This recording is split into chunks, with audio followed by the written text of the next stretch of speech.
Kieran over here with Boxing Bants, and I'm here reunited. Long time no talk, Deco. We're in Casa El Deco, your new little crib here, little bachelor pad or whatever you call it. Very relaxed, Deco here. But first of all, how are things with you, Deco? Oh, good, Kieran. Actually, I think this is our first interview, actually. And me on this side of the camera, I think, besides the podcast. Do you know that? Yeah, I think in 2020 in lockdown, remember we did the one in Jay's gym, just the two of us, but that was just us talking in general. But in terms of an actual interview, this is the first one. Yeah. Like it'd be the channel will be 5 years now. This August since we started in Jay's that little room in Jay's gym. In Jay's gym. Had a bit of fun there, we did. Yeah, really a lot of fun there, but yeah, it's a long time now. Well, you've done all the work, not me, man. It's all yours it is, pal. Well, look, it's funny how that kind of panned out. Like, but look, like obviously with you, being a boxer, like you told me where to go and shows to go to and people to talk to. So yeah, so definitely helped the channel in that aspect. Like, I opened the door and you just kicked it right through. You know what I mean? That was the end of it. And then you just took over, and that was that. I'm kind of the amount of time I'm spending, the amount of little time I have now these days. I'd rather you close the door on me now. Your missus probably hates me, you know. Your missus probably hates me because of it. First of all, how are things with you?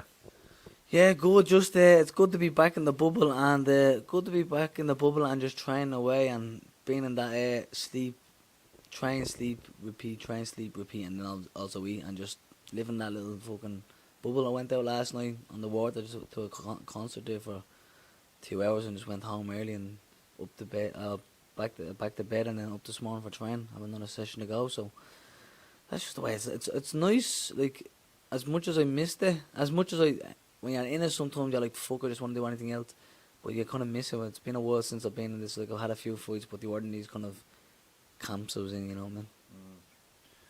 So for anyone that doesn't know, obviously yesterday it was announced the Ring Kings 2 show in Waterford, April 8th. For anyone wondering, April 8th. And obviously the headline of that is you and Declan Moran for the welterweight Irish title.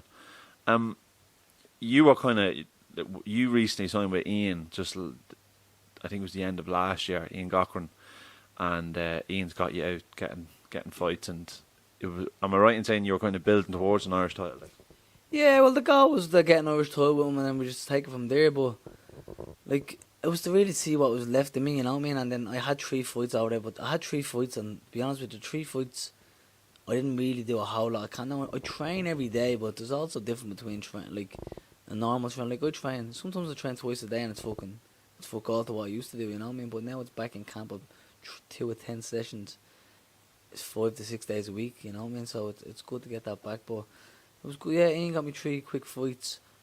I was very, very, very sick on the last fight, like very, very, very sick, where I shouldn't have even been over there, but the whole show was cancelled because of it. The whole show would have been cancelled if I pulled off it. But yeah, it's like I said, it was just get 3 fights out of the way. I think I might be out now in another 2 weeks for another little tune-up fight, and then me and Dylan fight now. It's 8 weeks yesterday, so yeah, camp's well and truly on the way. I'm starting to feel fit. Starting to feel sharp. I started to get a few good sparrings. I went down to Limerick during the week to get a few slaps off the big G train. So it was nice to it's nice to have that bit of buzz again, you know what I mean?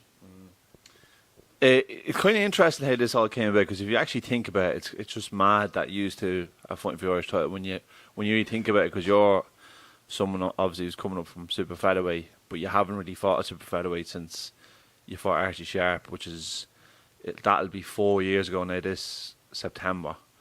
So you haven't really been at the weight for a long time, like. But he's a guy who has obviously been building his name on social media, and obviously sparring Conor McGregor and all this stuff.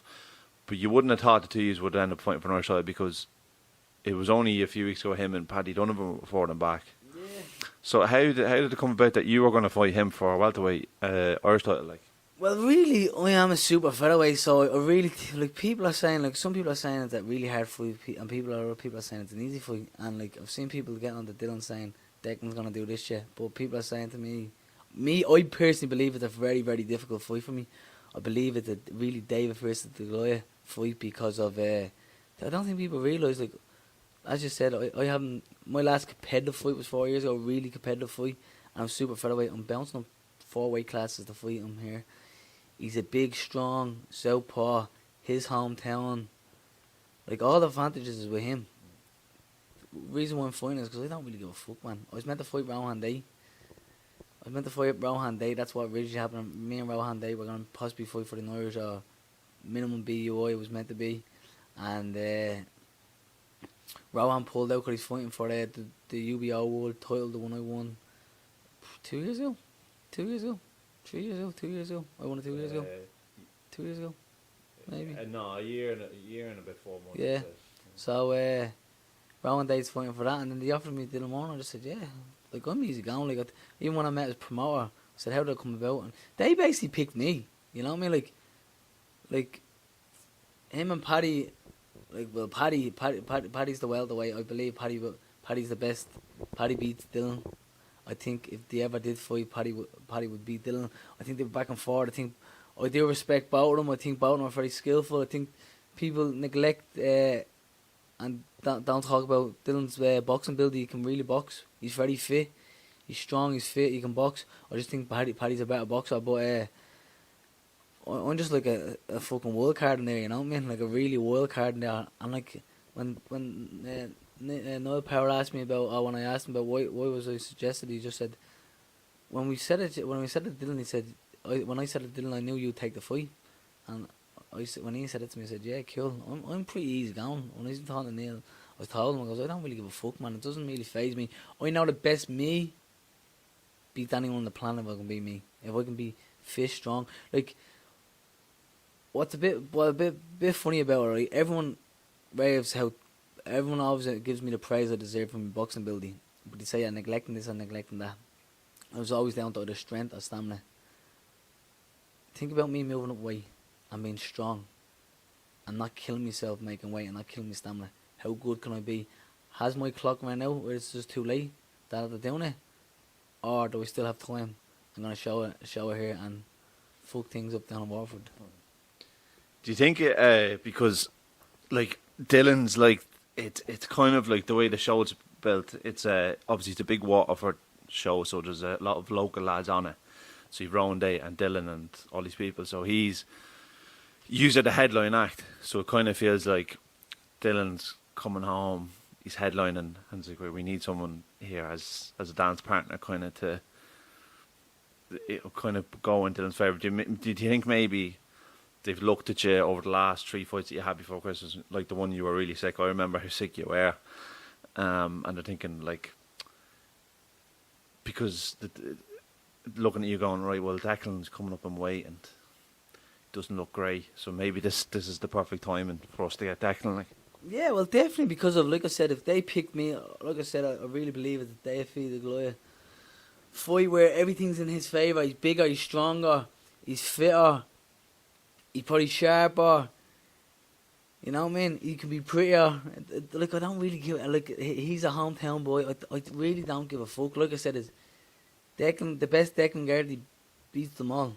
But we'll see if I show up. But like I said, it's good to have that buzz. It's good to have that fire. Like, now I'm gonna go and do a good steady 10k on my Sunday. You know what I mean? So I want to train. You know what I mean? Maybe they've looked at the last 3 fights, which I don't think there was a lot of coverage about it. So I'm not really sure. But like I said, I don't really give a fuck about anyone. Like, I just focus on myself, and yeah, everything's against me. Everything's in his favour. Everything's in his favour. But I'm in here to throw a fucking spanner in the works. you must, even though like you're the lighter man coming up, you must look at your record. Like, you're 23-5, so you've had 28 fights as a pro. And if you look at the 5 people you lost, you had 2 against Jono, you had once against James Tennyson, Marco, McCullough, and Archie Sharp. Like, Jono and James Tennyson went on to fight for world titles. Marco obviously had his brain scan. But then you look at Archie Sharp as well. He's on the verge probably of fighting for world title because he's #1 ranked. So the people that you lost obviously went on to fight 4 world title against very good, like Tevin Farmer and people like that. Like, whereas you look at Dylan's, like Dylan is 16-1, but there's only one opponent he's ever fought with a winning record. Like, so you must think, do you know what? People are kind of overlooking me a little bit here. Like, No, because of like, I don't really care who Dylan's fought. Like at the end of the day, his record is what's he 16-1, 16-1. I'm 23-5. I should really 24-5 because I had a fight what wasn't on the box rec, and then also was disqualified against China who I was winning. So really, I could have been 25-4. You know what I mean? So, and then also Jonah went on to fight for a world title. Tennyson went on to fight for a world title. Archie is very close to fighting for a world title, and Marco, like you said, got the brain injury, and every single one of them I should have and could have beaten. So my test of my skills was always good enough. It was the weight what used to kill me, like really kill me, and we just kind of got on with it. But maybe it's too late. I'm at the moving up now. Like, listen, I could make lightweight probably. I probably could make lightweight. 140, I wouldn't even be a massive 140. I'd probably be just an average size 140. But I'm going up to 147. This is a welterweight fight. Now, Dylan's meant to come down a little bit weight for it, but it's a welterweight fight. So, like, he's a big boy, you know what I mean? Like, but, like, it's at the end of the day, it's like, this is not going to be one of the bigger shows I've been on, but it's a big show. Like, it's nice to have a fight back in Ireland, even though I'm going down as the weight fighter in someone else's county. But it should be fun. I'm just looking forward to enjoying the roller coaster. Like this, I said to myself this year, I expect by the summertime me to be gone. If I have 3 more fights and win all 3 fights, I still expect to pack it in after that. So this could be the last fight. I have a fight in 2 weeks. That could be the last fight. I could fight Dylan. It could be the last fight, or I could fight on the Katie Taylor show after that. That could be the last fight. But like, I'm on borrowed time now, you know what I mean? Like, I'm really on. I'm not going overtime with it, you know what I mean? It's overtime on it to go, so I'm just enjoying the journey now. And yes, I haven't achieved the shit I should have achieved, but these are things I had to accept and I had to get on with, you know what I mean? I'm very content how life has gone for me. And going back to training now, it's good because I've had a hard. 2022 was probably one of the most difficult years for me. It was personally very difficult for me, so it's good to have this to keep me in, not going out, keep me in training, keep me on the straight and narrow, keep me quiet. So yeah, it's nice to have something to look forward to. Dylan's last fight, one of your friends fought him, the Wheelo fella. Is there any things you can pick up from that fight? Go on, Wheelo. No, I didn't actually watch that. Yeah, I didn't watch that at all. Yeah, I seen them having an exhibition. But he didn't give you any pointers or no pointers. See, Dylan's a catch. A lot of people give him a lot of stick because of the way he goes on about it. He's a blogger, you know what I mean? Or he's a bit of a social media kind of person, but he can box and he can fight and he's dangerous and he's coming out swinging. So I think he's gonna try to. In fairness, him and his manager, like, this is a bit of a bully fight, you know what I mean? Everything's in the favour, so this is a bit of a bully fight. So I'm not really afraid. I'm happy to go to his backyard and have a tear up. So you're talking about the last few fights you had. So you were pretty much managing this for quite a while. Like, even I was helping you trying to get a fight in Czech Republic and stuff like that. And since then, like, you've signed with Ian Cochran, and Ian seems to have, like, really looked after you and stuff. So, like, what was the conversation with Ian when you signed with him, and like, how's it been going with him? Like, yeah, it was a hard one. To pick me up. It was, I think, like, Ian. Like, I said to Ian, I don't really know what I want to do. If I want to still fight or not. He said, listen, we'll have 1 or 2 fights, see how it goes. And we just travelled on, just kept on taking the fights as it came. And yeah, everything's going well. Ian's done what, like I said, look, I'd like to get an Irish title, and he's at the living in an Irish title, you know what I mean? So we're here now, and like, it's up to me. It's for all the marbles now, you know what I mean? Like, if I lose, I lose. If Dylan loses, where do you go losing to a fucking super featherweight, you know what I mean? It's a dangerous fight for him, you know what I mean? So, like, remember, Dylan, you're bigger, stronger. You're fucked if you lose. Unbelievable, you're going to lose, you know what I mean? You're fucked if you lose. But, look, I like him personally. I get along with him. I always have respect for him. If he comes out of the woodwork and starts talking a bit shy, it is what it is. But I'm a very straight person to say the way it is. I think he's a nice fella. I supported him before I fought him, you know what I mean? And after I beat him, I still support him.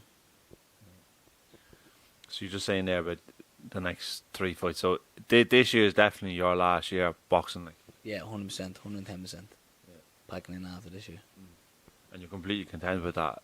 Like, you've already made that decision quite a while ago, didn't you?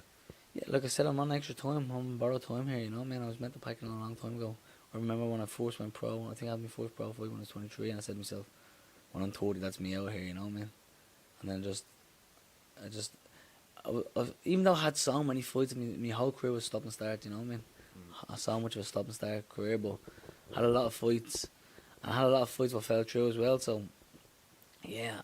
Am I happy with it? No, 100%. If I won an Irish title, will I be content with it? No. I believe I could have been world champion. I had the skills to do it, but it just didn't happen. Some people just got the luck of the draw, you know what I mean? Like some people overlook. Like, look at me and Archie, man. Like, Archie was meant to be a really good talented boxer. I made Archie look like a novice boxing me. Marco made it look like I was in neutral still until I got fucking put to sleep. Tennyson was I was coasting Tennyson as well, you know what I mean? I was growing more and more as the rounds were going. I was coming on stronger. So, like, it is what it is, really, you know what I mean? I'll never be content of what I've achieved, but look, we'll have this splash with Dylan and see what goes from there. Yeah. But I'm definitely not a 147 boxer. Like, if this fight's over, I beat Dylan, I will drop down to 140, you know what I mean? I could even do 135 really if I wanted to really push it, if I want to pull the finger out. So, yeah, definitely going to be 147. So, Paddy Donovan, don't start fucking trying to come from me, you cunt, yeah? Me and you are two different ways, Patrick. Yeah, what I was going to say to you there was, like, I remember, like, it probably, and I can't believe now it's 5 years ago now when you fought John the second time. But ever since then, you've always told me how difficult you found it then, motivating yourself then to kind of train and go for runs and that, especially when you didn't have fights booked, like, and when you lost to John, it was almost, you felt like, like, my career is over kind of thing, I'm not going to be a world champion kind of thing. But speaking to you now, like, now that you've got the fight's been announced, you're definitely fighting for an Irish title, and it's going to be at home on the island. It seems like you got like a little bit more spark about you again. Looks like you're kind of enjoying it now again, like, because you know it's the end. Win, lose or draw, it's the end of your career, like, you know. Yeah, it's just, look, as you said, this is the end of it. This is the final chapter. I'm gonna leave boxing still looking pretty, still not punchy. You know what I mean? Please God, so after a few more camps, but yeah, I'm happy to step out of this career. You know what I mean? I'm still known, like, when people see me, when my name's mentioned, it's still known as Declan Geraghty the boxer. You know what I mean? And I think that will always be there. But, like, at the end of the day, it's like this is the end of it. You know what I mean? Like, take me out. You're Declan Geraghty. I am, yeah. I know. Don't need to remind me, yeah. Young and naive and stupid. You hate every time I reshare that. You hate that. Young, dumb, and full of cum. You know what I mean? Oh yeah, lots of people still can't believe what you said on that show. Yeah. Can't believe myself. Yeah. But look, and last thing I say, so you're training down with your dad in Crumlin, isn't that right? I'm training with my father and Phil Sullivan down in Crumlin. Yeah, my father and Phil Sullivan down in Crumlin. Yeah, just camp's on way, yeah. Fly out and camp now, so I'm just looking forward to keep just trucking on, you know what I mean? There's another, like I said, another good 7 more weeks solid training before the tapering week, so yeah, like, I'm just taking it as it comes. We're talking about off camera about I don't personally think there's going to be a whole lot of back and forth between me and Dylan talking on social media, but like I said, some things come out, you know what I mean? Like, I think, what did you say to me earlier on? He came out and said, No, I just noticed on you tweeted about the fight, and he tweeted under it saying, just make sure you show up. It was something along those lines. Like, Yeah, well, I didn't really pay much attention. I just liked it until you text me and goes, "This is a bit strange," and I never really thought much of it into it. But I'm like, I don't really know where he's getting at that. Just show up, like, mate, come down to your front door tomorrow morning, have it out with you if that's